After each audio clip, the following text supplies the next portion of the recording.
Artis Luna Maya akan jalani bulan puasa di Amerika Serikat gara pekerjaan bakal sampai Lebaran. Meski bulan puasa, ternyata tak menyurutkan semangat artis cantik Luna Maya untuk tetap bekerja. Mantan kekasih Ariel Noah dan Reno Barak itu saat ini tetap fokus menjalani karirnya.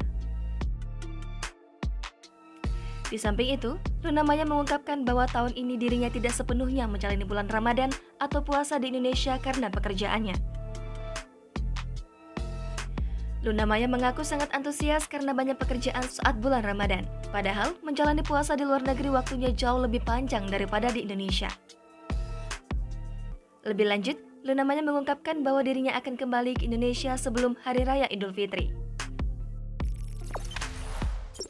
Jangan lupa subscribe, share, komen, dan like ya!